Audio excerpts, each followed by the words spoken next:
रात के 11 बजे का टाइम हो चुका था। आलिया, हारिस और आयशा अपनी गाड़ी से अपने एक फ्रेंड की शादी का फंक्शन अटेंड करने के लिए जा रहे थे। जिस सड़क से वो जा रहे थे वहां पर पास पास में कोई भी गाड़ी नजर नहीं आ रही थी। पूरी सड़क ऐसे खाली थी जैसे यहां पर कोई अनहोनी हुई थी। आलिया और आयशा पीछे बैठी हुई थी जबकि हारिस गाड़ी चला रहा था। गाड़ी एक जीप टाइप थी जो कि ओपन थी। पूरी जगह पर गाड़ी की रोशनी और चांद की रोशनी सिर्फ नजर आ रही थी। उसके अलावा ना ही उसके पास कोई घर, कोई दुकान जैसी कोई चीज ना थी। उस पास कुत्तों के भौंकने की आवाज आयशा और आलिया को और भी डरा रही थी। यार, ये नशा के घर वालों को भी रात का ही टाइम मिला था क्या? दिन का क्या टाइम नहीं होता? उन्हें पता भी है कि उनके रास्ता कितना सुनसान और उसमें कितना बड़ा जंगल पड़ता है। उन्होंने भी नाइट का प्रोग्राम रखा है। ऊपर से ये जंगल कितना डरावना लग रहा है। ऐसे लग रहा है कि कोई हमें आवाज लगा रहा हो। और राहिल, तुमने तो गाड़ी भी ऐसी ली है जो कि बिल्कुल ओपन है। मुझे तो अभी ऐसा लग रहा है जैसे अभी कोई जानवर मेरे ऊपर छलांग लगा दे। जंगल के बीचों बीच गाड़ी रेंगती हुई आगे बढ़ रही थी। ऊपर आसमान पर चांद आधा छुपा हुआ था, जैसे खुद भी उस मंजर को देखने से डर रहा हो। दरख्त इतने घुने थे कि हेडलाइट्स की रोशनी चंद फुट आगे जाकर निगल ली जाती। यार, रफ्तार थोड़ी कम करो, मुझे अच्छा नहीं लग रहा। आयशा की बात खत्म होते ही गाड़ी में एक अजीब सी खामोशी छा गई। हवा अचानक ठंडी हो गई। हालांकि गर्मियों की रात थी। आलिया ने बाहर झांका। दरख्त इतने करीब थे कि ऐसा लग रहा था जैसे सड़क को दबोच लेंगे। तुम लोगों ने गौर किया? आलिया ने धीमी आवाज में कहा। अब काफी देर से कोई परिंदा, कोई कीड़ा कुछ भी बोल नहीं रहा। हारिस ने स्टीयरिंग मजबूती से पकड़ लिया। ये जंगल है, शायद रात में ऐसा ही होता है। इसी लम्हे ठक कुछ गाड़ी के पीछे गिरा। आयशा चीख पड़ी। रोको, किसी चीज ने गाड़ी को टच किया है। हारिस ने फौरन ब्रेक लगाई। गाड़ी रुकते ही जंगल की खामोशी और गहरी हो गई। तीनों सांस रोके बैठे थे। कोई है? हारिस ने जोर से कहा। जवाब में खिस खिस, जैसे कोई झाड़ियों में चल रहा हो। आयशा का हाथ आलिया की कलाई में जम गया। मुझे यहाँ कुछ ठीक नहीं लग रहा। हाँ, मुझे भी यहाँ पर कुछ भी ठीक नहीं लग रहा। जब से यहाँ पर आए हैं डर और भी ज्यादा लगने लग पड़ा है। मैंने तो वैसे भी नहीं इन्ना था, लेकिन क्या करूं, फ्रेंड की शादी है। फिर वो ये ना कहे कि तुम मेरी शादी में क्यों नहीं आए। अचानक दरख्तों के बीच एक मध्यम सी रोशनी नजर आई। फिर दूसरी, फिर तीसरी। आलिया ने इशारा किया। वो देखो, शायद शादी वहीं है। जंगल के अंदर कुमकुमे लगे हुए थे। ढोल की मध्यम आवाज आ रही थी। बिल्कुल शादी जैसा माहौल। आयशा ने हैरानी से कहा। यहाँ इतने अंदर? लेकिन अब वापसी का रास्ता भी साफ नजर नहीं आ रहा था। हैरान तो तीनों थे, मगर आयशा और हारिस ने चूक कर उधर देखा। और तभी हारिस कहने लगा। अरे ये क्या? शादी तो जंगल के बाहर थी, लेकिन ये यहाँ पर किसकी शादी हो रही है?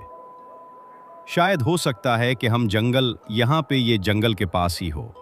यहाँ पर कोई शॉर्टकट रास्ता हो जो कि हमें यू टर्न ना लेना पड़े। हम यहीं से चले जाते हैं। तीनों गाड़ी से उतरे। जैसे जैसे वो रोशनी की तरफ बढ़े, दरख्त पीछे हटते जा रहे थे, जैसे रास्ता खुद बन रहा हो। सामने एक बड़ा सा खेमा था। लोग अंदर बाहर आ जा रहे थे।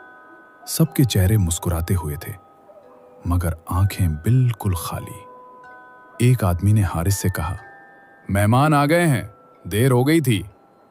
आयशा ने आहिस्ता से आलिया के कान में कहा। क्या तुमने देखा? इन सब के कपड़े बहुत पुराने हैं। हाँ, मैंने भी यही देखा। और तुम उनके चेहरे देखो, ऐसा लग रहा हो जैसे कि ये इंसान नहीं। दोनों की बात सुनकर हारिस उनसे कहने लगा। अरे वो तो सब छोड़ो, मुझे लगता है हम कोई इंसानों की शादी में नहीं आए। वैसे तुमने उनके चेहरों की तरफ देखा? उनके कपड़े जैसा कि तुम बोल रही हो, और ये ऐसा लग रहा है कि ये शादी कभी खत्म ही नहीं होगी। अब से हम बैठे हैं, ना तो दुल्हन आ रही है और सब वैसे के वैसे ही बैठे हुए हैं। इन तीनों को क्या पता था कि जिस शादी में बैठे हैं वो खत्म नहीं होने वाली। वो तो हर रोज किसी ना किसी के इंतजार में रहते हैं। तभी हारिस की बात सुनकर आयशा कहने लगती है, वैसे मैं एक बात कहूँ, मैंने सुना है या शायद किसी किताब में पढ़ा है, मेरे जहन में नहीं आ रहा।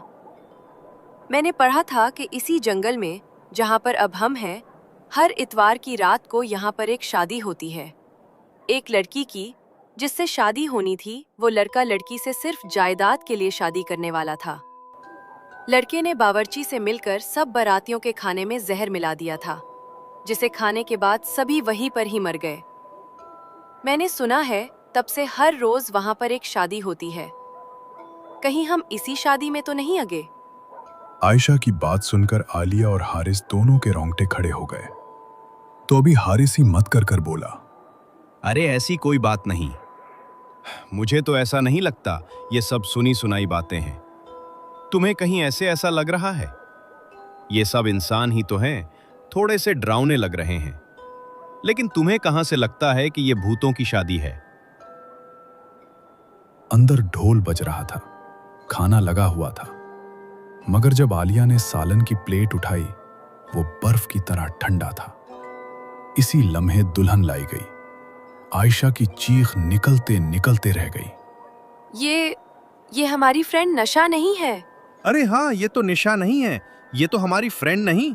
कहीं तुम सच तो नहीं कह रही थी? क्या पता वो कहानी सची हो।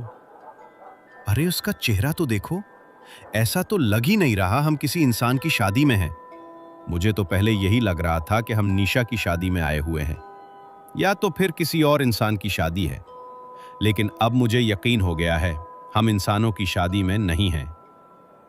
अरे हाँ, ये तो कोई और ही है। चलो निकलो यहाँ से, हम चलें। दुल्हन का चेहरा सफेद, आंखें सियाह और होंठों पर ऐसी मुस्कुराहट जो इंसान की नहीं हो सकती।